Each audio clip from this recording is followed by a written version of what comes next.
You missed 1 week of lectures. Just one. You told yourself it was fine, you'd catch up over the weekend, but the weekend came and went.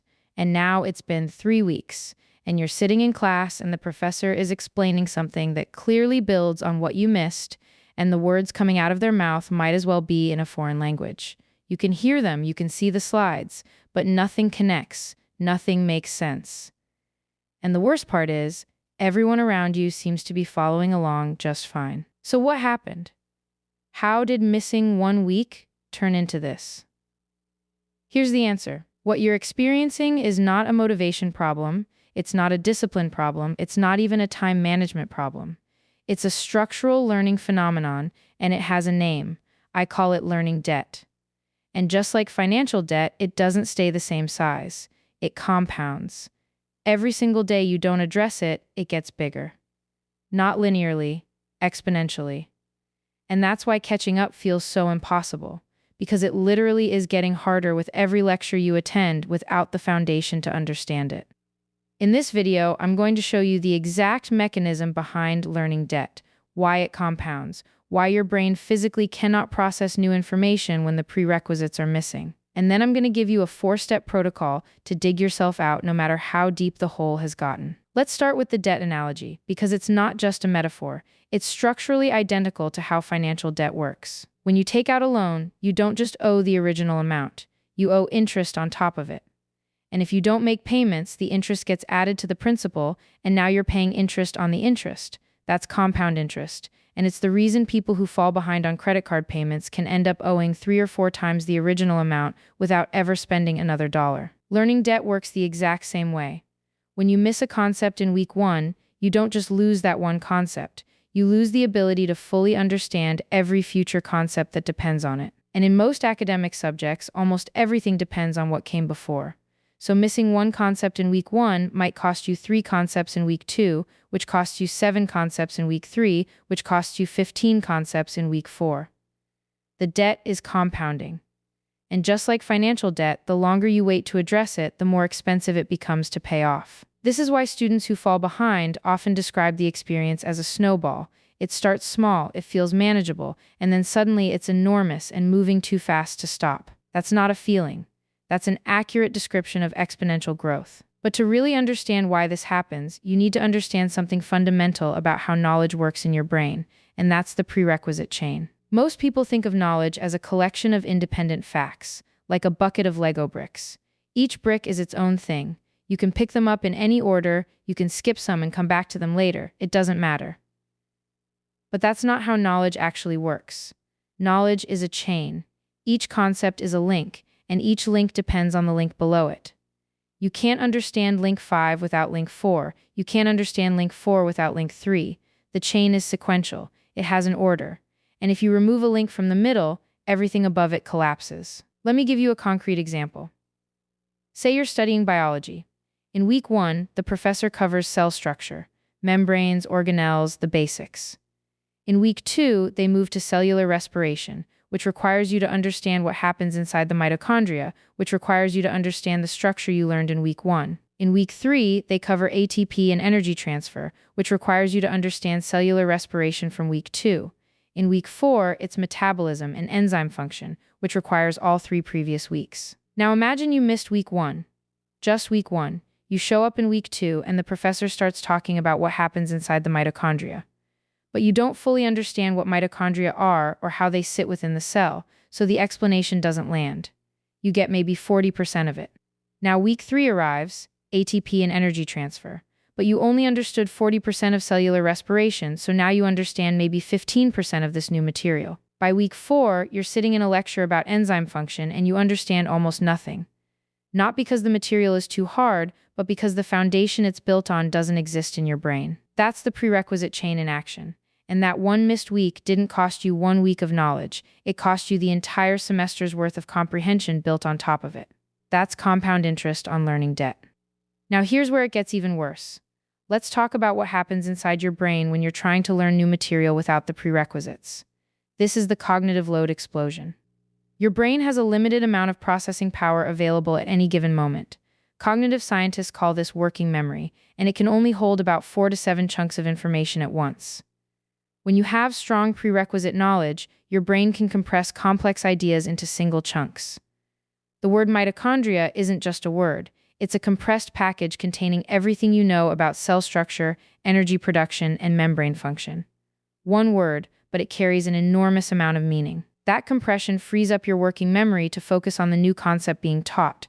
But when you're missing the prerequisites, that compression doesn't exist.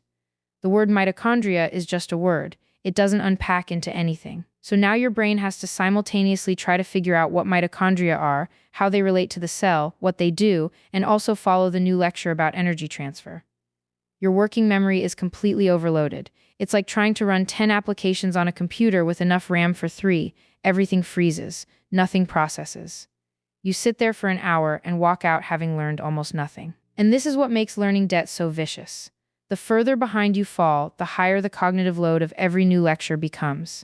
It's not that the material is getting harder, it's that your brain has fewer and fewer resources available to process it because it's spending all of its capacity trying to compensate for the missing foundations. This is the moment where most students enter what I call the avoidance spiral, and this is the part that nobody talks about. The avoidance spiral works like this. You fall behind. The material stops making sense, so studying becomes painful. Not just difficult, actually psychologically painful. Because every time you open the textbook, you're confronted with evidence of how far behind you are. You don't even know where to start. The gap feels too big. So you close the book. You tell yourself you'll deal with it tomorrow. Tomorrow becomes next week. Next week becomes never. And the cruel irony is that every day you avoid the problem, the debt grows larger, which makes the problem more painful to confront, which makes you avoid it more, which makes the debt grow even larger. It's a self-reinforcing loop. Avoidance feeds the debt feeds the avoidance.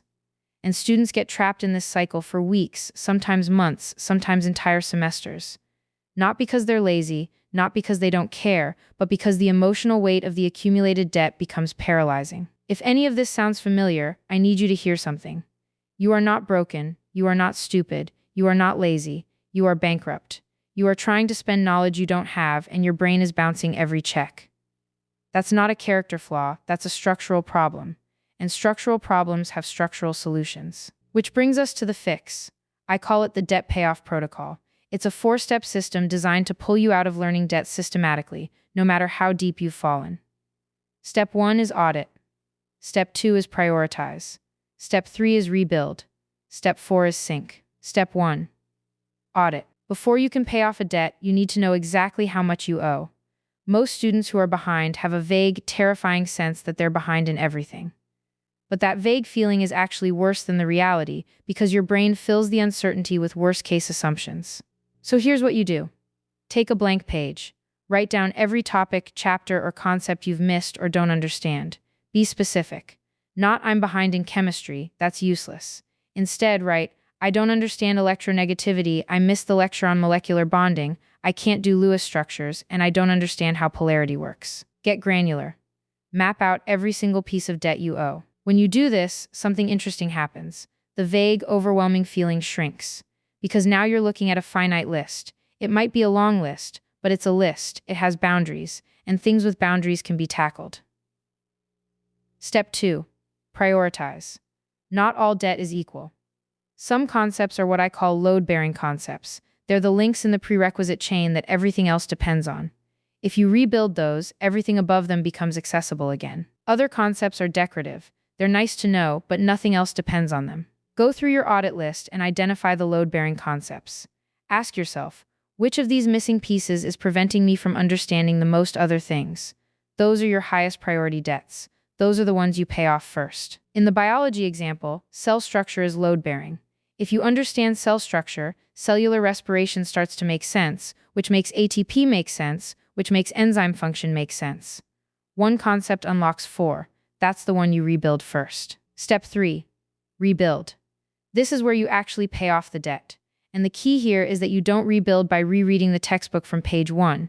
You rebuild by targeting the specific load-bearing concepts you identified in Step 2 and encoding them deeply. Go to that concept. Watch a video explanation. Read the relevant textbook section. But don't just passively consume it. Process it actively. Ask questions, make connections, draw diagrams. and then close the book and test yourself. Use the retrieval loop. Encode, retrieve, space. You already know how this works. The goal is not to go back and redo everything you missed. That would take too long and you'd fall even further behind on current material. The goal is to surgically rebuild the critical foundations so that your brain can start compressing information again and your cognitive load drops back to a manageable level. Step 4. Sync. This is the step most students skip, and it's the reason they fall right back into debt. After you've rebuilt your critical foundations, you need to re-enter the current material stream. You need to sync up with where the class is right now. This means attending the current lectures and for the first week or two, spending a portion of your study time on the current material and a portion continuing to rebuild remaining gaps. A good ratio is 70-30.